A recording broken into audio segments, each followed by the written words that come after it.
Notre invité de marque suivant en fait est professeur de criminologie au Conservatoire national des arts et métiers. Il est consultant reconnu en cybersécurité et en sécurité tout court, auteur de plusieurs dizaines d'ouvrages sur la criminologie, la sécurité, ancien conseiller d'un président de la République. Nous avons le plaisir et l'honneur d'accueillir Alain Bauer. Bonjour Alain, est-ce que vous nous entendez? Est-ce que tout va bien? Je vous vois et je vous entends. Super, merci en tout cas de nous avoir rejoints pour cette conférence avec un titre, un virus peut en cacher un autre. Alors de quoi voulez-vous nous parler? Est-ce qu'on est sur le virus informatique, une analogie avec le Covid? Est-ce que vous pouvez nous expliquer un peu cette accroche? Il se trouve que la capacité de la sphère médiatique à se concentrer sur un sujet et un seul, en ne regardant jamais ni ce qui a précédé ni ce qui va suivre, et en considérant que rien n'existera avant et pas grand-chose après, amène en général à perdre le sens de la perspective et donc à oublier ce qui se passe en même temps, comme dirait un président de la République. Et donc, on a vu apparaître bien avant la crise sanitaire une crise des rançongiciels, ce qui a été très bien expliqué par l'interlocuteur précédent. Il y a en même temps une crise sanitaire et une crise des rançongiciels, une crise aussi de la violence, et puis ce que j'appelle l'effet Mandrake. Regardez ma main gauche, ne regardez pas ma main droite, car si tout le monde continue à se préoccuper du fait du télétravail ou du travail à distance, qui n'est pas la même chose d'un point de vue légal, des stocks de données, de la protection des données, etc. L'incendie qui a eu lieu à Strasbourg a soudain ramené tout le monde sur Terre, qui est que derrière le cloud, il y a des briques et du mortier. Et dans les briques et le mortier, il y a des câbles et des data centers et de l'électricité pour alimenter tout ça, et notamment la clim. Et donc, on ne peut pas se focaliser sur un sujet en oubliant les autres, puis retrouver le deuxième sujet en oubliant le premier.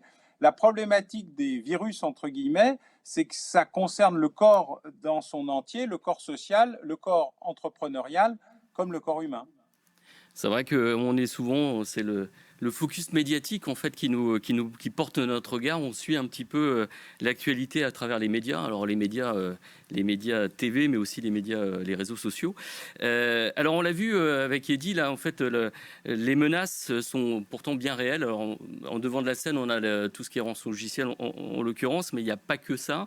Les menaces sont bien réelles, les attaques sont aussi assez hétérogènes. On a de tout, venant du cybercrime, du cyberespionnage. On est dans du cyberactivisme même parfois, cyberterrorisme. Pour vous, ça amène une cyberconfusion qui mène à un cyberchaos. Alors, est-ce que vous pouvez nous expliquer alors, cette cyberconfusion et pourquoi ça entraîne ce cyberchaos? D'abord parce qu'on essaye de régler des problèmes médicaux en utilisant le médicament qu'on a à disposition sans savoir la maladie contre laquelle on est censé lutter. Le métier de criminologie, c'est un métier clinique. On fait un diagnostic sur lequel on doit être d'accord, il doit être partagé, ensuite un pronostic sur lequel on peut avoir une discussion, et on peut parfaitement se mettre sur la figure d'un point de vue thérapeutique entre une homéopathie légère, une chimie complexe ou une chirurgie lourde, ou voire une trithérapie. Quand on ne fait pas de diagnostic, on n'a aucune chance de régler le problème de la maladie, sauf miracle, et pour ça, il faut être un vrai croyant. Il y a pour l'instant des cybercriminels dont l'objectif est de vous voler, des cyberespions dont l'objectif est de ne pas se faire prendre, des cyberguerriers dont l'objectif est de vous détruire, des cyberactivistes ou des défaceurs dont l'objectif est de s'exprimer et de communiquer ou de vous ridiculiser. Toutes ces missions n'ont pas le même objectif, la même durée, les mêmes enjeux, même si elles peuvent être faites par un seul opérateur, le hacker, qui peut avoir des métiers multiples, mais dans des professions différentes. Et donc, il faut régler ces problèmes en reciblant le lien entre la thérapie et la maladie, ce qu'on ne fait pas. Quand on utilise un microscope à la place d'un télescope, et l'inverse, on se rate. Alors c'est vrai que c'est un problème d'approche et puis vous alertez. Vous dites il faut cesser de confondre le cyber et l'ingénierie, l'informatique. Je dirais que ça va bien au-delà de ce qu'on nous parlons aujourd'hui des systèmes d'information. Pour vous, il faut arrêter de faire cette confusion. Non, on risque d'être extrêmement désagréable avec tous ceux qui s'occupent de sécurité informatique. La cybersécurité et la sécurité informatique ne sont pas la même chose. Donc il faut se le mettre dans la tête une bonne fois pour toutes. 99% des opérations de cyberattaque sont de l'ingénierie sociale. Elles ne nécessitent aucune, je dis bien aucune compétence technologique. Zéro, rien. 1% sont des attaques sophistiquées, une partie qu'on peut acheter pas cher sur le darknet et une autre partie qui nécessite de l'ingénierie, des vraies compétences en la matière. J'ai beaucoup d'étudiants qui n'ont jamais eu de diplôme informatique, mais qui sont des petits génies de la manipulation. Alors j'essaye de les renvoyer dans le droit chemin, c'est-à-dire vers les services de l'État. Certains viennent du côté sombre et rejoignent le côté clair de la force, mais dans la réalité, nous confondons les choses. Et donc, toutes les mesures techniques ne résolvent pas les problèmes d'ingénierie sociale. La manipulation n'a pas besoin de diplôme technologique, elle a besoin simplement d'une compétence spécifique qui est celle de l'escroquerie, comme on la voit de manière relativement régulière. Et donc, il faut intégrer cette dimension. Ça n'est pas négatif vis-à-vis des gens qui s'occupent de sécurité informatique, c'est juste leur expliquer qu'ils ont besoin de quelque chose. C'est comme la cartographie, c'est pas de la géographie, et la chronologie, c'est pas de l'histoire. Il faut rajouter quelque chose à la compétence technique et technologique. Alors justement, comment gérer ça? Comment est-ce que c'est de la collaboration, c'est de la communication, c'est aussi bien au niveau de l'entreprise qu'au niveau de l'État. C'est comment gérer un peu cette cyber complexité? D'abord en créant de la formation. Nous, au Conservatoire des Arts et Métiers, c'est ce qu'on fait avec des jeunes ingénieurs, des gens qui sont en formation permanente. Le Conservatoire a ce charme merveilleux qu'il est fait pour la formation tout au long de la vie, c'est-à-dire avec relativement peu d'étudiants et beaucoup de professionnels qui viennent justement augmenter, développer, élargir leur champ de compétences et se mettre à jour. Et donc, ça se fait dans les entreprises, ça se fait dans le système éducatif, ça se fait pour l'État. Nous formons les analystes de l'antiterrorisme parce que l'État s'est rendu compte que l'inspecteur Google avait le plus grand mal à arrêter l'imam YouTube.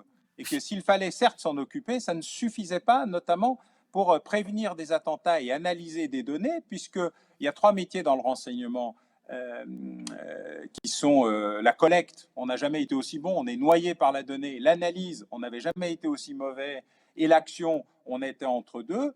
On a rempli le trou qui était celui de l'analyse, et depuis qu'on fait des analyses, on a 10 fois plus d'opérations préventives pour empêcher des attentats que curatives pour arrêter les auteurs d'un attentat. Arrêter l'auteur d'un attentat qui a lieu, c'est déjà un échec, parce que c'est trop tard.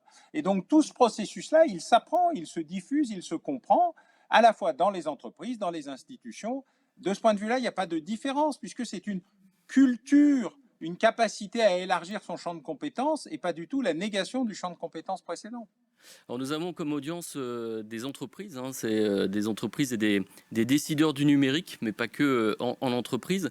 Comment le plus dur en fait, c'est cette prévention aussi en amont, parce que quand on arrive, que ce soit l'ANSSI qui arrive, bon on en fait appel à l'ANSSI, c'est le problème est déjà là. Les éditeurs aussi, souvent le conseil. Donc comment faire pour être beaucoup plus en amont sur cette prévention? Alors là, vous avez parlé au niveau de vos élèves, des étudiants, de cette sensibilisation, mais dans les entreprises, ce qui veut dire qu'il faut vraiment impliquer les dirigeants d'entreprise sur cette prise de conscience, ou est-ce qu'ils prennent Mais 90% de mes élèves sont des professionnels qui travaillent à l'extérieur, ce ne sont pas des étudiants. Il y a quelques étudiants, il y a quelques reconversions professionnelles, il y a beaucoup de militaires, de policiers, de magistrats, d'avocats et de directeurs de la sécurité des entreprises. On travaille beaucoup avec des gens comme le CDSE ou l'Agora ou des gens de la sécurité numérique. Donc, ce n'est pas du tout un problème. Le problème, effectivement, c'est plutôt de se dire on va se préparer à une crise qui pourrait avoir lieu plutôt que la crise ne va pas avoir lieu et on ne va pas s'y préparer parce qu'en ne s'y préparant pas, elle pourrait nous oublier.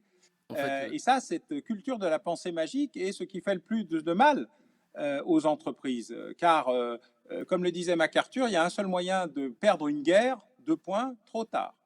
Oui, en fait, là vous parlez du CDSE, des Agora, c'est de rassembler les responsables de la sûreté, les responsables de la sécurité informatique. En fait, tout le monde doit collaborer. C'est vraiment une nécessité de collaborer. Vous êtes criminologue. Est-ce que on peut aujourd'hui savoir par qui on est attaqué. C'est-à-dire que est-ce qu'on peut retracer? Est-ce que les attaques peuvent être tracées? Est-ce que enfin, les criminels ont leur signature? Ce qui permet aussi d'identifier pourquoi on est attaqué, parce que des fois on peut penser qu'on est attaqué pour des raisons financières, et puis en fait ça cache de l'intelligence stratégique derrière, par exemple. Est-ce que c'est possible aujourd'hui? Est-ce qu'il y a vraiment une manière d'identifier pourquoi on est attaqué? Est-ce que c'est important déjà? Dans la quasi-totalité des cas, quand c'est très important, la signature est trouvable. On a les APT qui sont classés, il y en a une quarantaine désormais, essentiellement des groupes liés à des États, quelques groupes purement criminels ou mercenaires, des groupes qui font les deux, ce que j'appelais tout à l'heure le hacker multifonction, qui peut avoir des opinions politiques, vivre dans un pays où il n'a pas envie de finir en prison et s'occuper de financer les vacances du petit dernier. Mais pour l'essentiel, oui, on arrive à identifier, je dirais, pour les opérations sophistiquées et structurées, même sous faux pavillon, on arrive à peu près bien à identifier les opérateurs. Et ensuite, ça se règle de manière non publique avec des moyens qui sont parfois des contre-mesures, parfois des opérations plus dures, parfois des négociations diplomatiques. Pour le rançongiciel qu'on peut acheter au magasin, et qui d'ailleurs fait l'objet de négociations, de curiosités, de remises, de dialogues extrêmement curieux. Malheureusement, le fait que n'importe qui puisse s'en servir, envoyer un hameçonnage généralisé sous forme d'attaque au chalut, et puis voir ce qui tombe, parce qu'on ne cible personne en particulier, mais qu'entre 5 000 et 50 000 euros en bitcoin, ça suffit. On peut y arriver assez difficilement, et là, il faut suivre l'argent plus que l'auteur, ce qui permet de découvrir toute une série de petits opérateurs criminels, mais qui considèrent que c'est plus rapide, plus efficace et moins dangereux que d'attaquer une banque. Vous parlez tout à l'heure de sous-pavillon, ça veut dire qu'il y a des copycats aussi? Il y a des gens qui se font passer pour... Comment? Faux pavillon. Des faux pavillons. D'accord. Mais un pays qui se fait passer pour un autre. Oui, c'est ça, mais quand je disais copycat, c'est de dire il y a des gens qui se font passer pour des attaquants et pour se dissimuler. Un copycat, c'est pas ça. Un copycat, c'est quelqu'un qui fait la même chose que quelqu'un d'autre, et c'est surtout dans le serial killer ou l'assassin. Là, on est sous faux pavillon. Le faux pavillon est simplement une manipulation qui vise à faire croire qu'un attaquant américain est iranien ou qu'un attaquant iranien est russe. Est-ce que la coopération justement pour lutter contre le cybercrime en France, déjà si on s'arrête au niveau français, depuis la création notamment de l'ANSSI ou du ComCyber sur le côté armé, est-ce qu'on a réussi à se structurer et justement est-ce qu'il y a une collaboration aussi entre les services de renseignement, l'armée, la police, la coopération avec les entreprises? Est-ce qu'on est aujourd'hui beaucoup plus armé qu'on ne l'était auparavant? Alors, il faut savoir rendre hommage de temps en temps aux institutions de l'État. Ce n'est pas mon activité principale. Je suis plutôt dans l'angle critique, voire même méchant. Mais le secrétaire général de la Défense et de la Sécurité nationale, depuis sa mise en place en 2008, a réussi à mettre en place un outil, à le développer, à le rendre relativement efficace. Malheureusement, il est submergé par l'ampleur de la tâche et il y a un vrai travail de coopération installé notamment par Pierre Bousquet-Florian quand il était coordinateur national du renseignement et de la lutte antiterroriste, parce qu'il n'avait pas oublié la dimension cyber.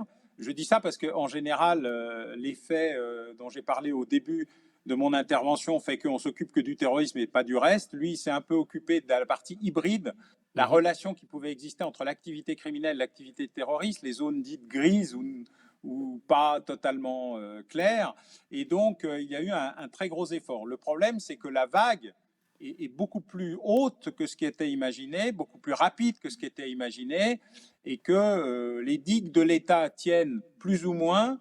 Les digues des grands opérateurs d'importance vitale sont plus ou moins résistantes parce qu'elles sont très sécurité informatique et pas suffisamment ingénierie sociale. Je pense particulièrement à l'opération fraude au président. Et puis parce que aujourd'hui, on sent bien qu'il va falloir recruter massivement des gens pour avoir à la fois la compétence technologique et la compétence sociale. Et il y a relativement peu de centres de formation qui allient les deux, ce qui fait qu'on est toujours en retard d'une partie de sa compétence. Alors le gouvernement a fait des annonces là dernièrement, aussi bien enfin d'investissements financiers et humains notamment pour renforcer un peu l'ANSSI notamment. Donc il y a quand même une volonté de l'État là de renforcer un peu le système, hein. Est-ce que c'est assez, c'est la question. Oui, mais je suis toujours surpris qu'on soit marqué par le triptyque Azincourt, Maginot, Waterloo. Mhm. C'est-à-dire que pour lutter contre des opérations cyber qui sont, comme chacun sait, virtuelles, sans frontières et sans fondement, on veut créer un cyber campus qui est composé d'un immeuble. Il y a toujours des moments où je suis un peu surpris, c'est-à-dire Azincourt, c'est une opération tactique innovante qui détruit une tradition stratégique, on passe à autre chose, mais on perd. Maginot, on construit un mur, l'ennemi décide de contourner le mur, et donc on regarde le mur et on se dit, ah, qu'il était beau mon mur. Pourquoi est-ce que l'ennemi n'a pas fait ce que je voulais au moment où je voulais et quand je voulais? Mhm. Quant à Waterloo, c'est trop tard. Et donc, malheureusement, nous sommes très reproductifs du système français. Alors qu'on crée un endroit où tout le monde puisse se parler, se rencontrer, etc., ça existe déjà d'ailleurs. Il y en a beaucoup aux États-Unis, il y en a en Allemagne. Ça serait effectivement bien d'avoir un espace Black Hat, White Hat, une cyberconférence en France. Mais le fait de construire un très gros immeuble avec beaucoup d'argent pour mettre des gens dedans et dans des logiques physiques est toujours pour moi une sorte de mystère. Et au niveau international, alors je ne parle pas de cyberespionnage parce que là, la coopération semble un peu compliquée, sauf peut-être avec nos alliés, mais est-ce que justement il y a une coopération aussi internationale qui se met en place pour la lutte contre le cybercrime? Alors comme tout est lié, c'est un peu compliqué, mais est-ce qu'il y a aussi des efforts qui sont faits au niveau coopération déjà avec nos alliés? D'abord, nos principaux, ceux qui nous espionnent le plus sont d'abord nos alliés, parce que si ce sont nos alliés militairement, ce sont aussi nos concurrents industriellement ou Industriel. économiquement. Donc, Mhm. il faut toujours se rappeler que l'ami d'aujourd'hui était l'ennemi d'hier et pourrait redevenir celui de demain, en tout cas en termes de compétition. Donc, tout le monde est extrêmement prudent sur ces questions. Il y a des coopérations ciblées, très marquées, très efficaces, sur le terrorisme par exemple. Sur le cyber, ça devient un peu plus compliqué à cause justement de la multiplicité des rôles du hacker potentiel et de la capacité qu'ont les États à s'en servir en disant on veut bien fermer les yeux sur tes petites activités criminelles, mais par contre, merci de rester à notre disposition le jour où on aura vraiment besoin d'une opération lourde, soit d'espionnage, soit de destruction. Donc il y a toujours des petits compromis entre le vice et la vertu. C'est le charme de la vie réelle, de ce qu'on appelait la réelle politique, qui, comme le général de Gaulle le rappelait, les États n'ont pas de principe, ils n'ont que des intérêts. Mhm. Alors juste, je voulais vous faire rebondir. Vous parliez tout à l'heure de l'arnaque, la fraude au président. À un moment donné, ça a fait beaucoup parler. On a l'impression que ça a plongé, ou alors c'est encore une fois le prisme des médias qui fait qu'on en parle moins aujourd'hui, mais qu'elle existe toujours autant, parce que c'est quelque chose, en effet, où il n'y a pas de numérique, où le numérique peut être un levier pour faire des faux mails ou une approche un peu différente, mais c'est vraiment toute l'ingénierie sociale d'approche de la banquière, de l'approche du trésorier de l'entreprise. Enfin, est-ce que vous voyez encore se développer Oui, ce genre il y d'arnaque? a encore quelques dizaines de plaintes tous les ans, mais on va dire dans des structures intermédiaires, soit parce que les très grandes ont mis en place des vraies procédures et s'y conforment, soit parce que les très petites peuvent vérifier assez rapidement que le coup de fil est bien réel. Mais il y a encore des entreprises qui sont un peu victimes de cela, de moins en moins. Par contre, c'est l'alliance justement entre le social et le technologique qui permet aujourd'hui de découvrir des mots, des espaces, des trous dans le système et qui permet là de faire du vrai rançongiciel parfaitement brutal. Mais pour qu'il fonctionne, il faut qu'il y ait eu une manœuvre initiale qui permette de faire cliquer sur le lien et pas seulement par hasard. Alors oui, puis c'est vrai, en plus, de toute façon, l'ingéniosité de l'humain est, je dirais, sans limite, plus les Sans moyens limite. numériques. Enfin, en plus, les moyens numériques avec un apport possible de l'intelligence artificielle, on peut en parler encore pendant quelques années, sur les conférences IDC cybersécurité. Euh, Justement, quand vous parlez de chaos, là, vous dites il faut s'élever, on parle, nous, trop, hein, sur nos conférences de cybersécurité, d'informatique. Mais en fait, c'est vraiment une dimension de sécurité globale. Là, on voit en fait qu'il y a la cyber fait partie de cette sécurité qui est une mission régalienne de l'État en fait. Le chaos, il n'est pas que sur le cyber, il est un peu, semble-t-il, un peu global au niveau, enfin, il est en train de se créer. Alors je ne sais pas s'il existe. On a l'impression de ce chaos au niveau de la sécurité globale. Alors, pas que chez nous, hein, mais de dire c'est un problème à prendre de manière beaucoup plus large et générale. Bon, c'est un peu comme dans les entreprises. Il ne faut pas demander aux services comptables ou aux services généraux de s'occuper de questions de sécurité. Il faut demander aux responsables de la sécurité de s'en occuper. Ensuite, qu'il aille négocier son bout de gras en fonction de critères complexes est toujours difficile. Mais il est vrai que sur de nombreux secteurs, la bureaucratisation, l'ultra-reporting, la comptabilisation, la gestion à court terme, l'impossibilité de comprendre le risque majeur d'un effondrement du dispositif faute d'avoir investi suffisamment sur les dispositifs qui permettent justement la continuation d'activité, le backup, etc., sont des choses qu'on a le plus grand mal à faire comprendre à des entreprises. Nous-mêmes, quand on est appelé au secours pour des raisons diverses, eh ben, on découvre que dans 99% des cas, l'entreprise a sciemment fait l'impasse sur la sécurité parce que ça prend du temps, ça ralentit, c'est casse-pied, ça nous énerve, pourquoi on s'en occupe et ça ne nous arrivera pas. Et ça, c'est un vrai problème. Les Américains et les Anglais n'investissent pas dans la sécurité à cause du bean counting. Ils disent, on est d'accord, c'est important, mais ça coûte trop cher et donc ça coûtera moins cher de réparer le truc que de considérer qu'un jour ça nous arrivera. Mais au moins la réflexion est rationnelle. En France, la réflexion, elle est culturelle. Non, ça ne nous arrivera pas. Point. Juste une réflexion, on a une question là qui arrive en ligne, Monsieur Bauer, en fait sur les sanctions. On a l'impression qu'en fait les sanctions des cybercriminels avec cette extraterritorialité est une problématique et que en fait les hackers ne sont jamais sanctionnés. C'est un peu la question qu'il faut aller les chercher. Alors c'est pas tout à fait vrai. Il y en a quelques-uns qui ont été arrêtés dans des pays alliés des États-Unis. La France a récupéré récemment un important hacker supposément russe ou proche de la Russie. La Thaïlande en a récupéré un aussi. Les États-Unis en ont interpellé une demi-douzaine. Donc, au fur et à mesure, mais il faut qu'ils se déplacent. S'ils restent dans leur pays d'origine et qu'ils négocient leur protection, ils deviennent des agents ayant à la fois une activité privée, une activité publique, et donc ils deviennent intouchables. Mais ils sont de plus en plus identifiés. Et il est d'ailleurs assez impressionnant de voir qu'une agence d'information publique privée, Bellingcat, réussit à identifier et diffuser des informations sur des agents des plus secrets des services de renseignement, notamment le GRU russe, avec les moyens du bord.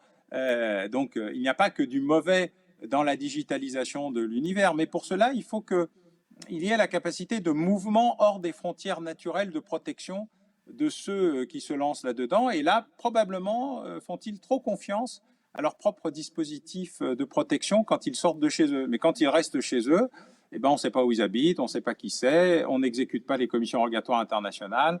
Et à ce moment-là, il faut attendre. Ou négocier. Merci Alain Bauer, merci de nous avoir éclairés, sensibilisés. En fait, on est vraiment dans la communication, la sensibilisation. Et puis au plaisir de vous avoir sur une prochaine conférence IDC. Merci à vous. Merci. Bonne conférence. Merci. Monsieur Bauer. Jérôme.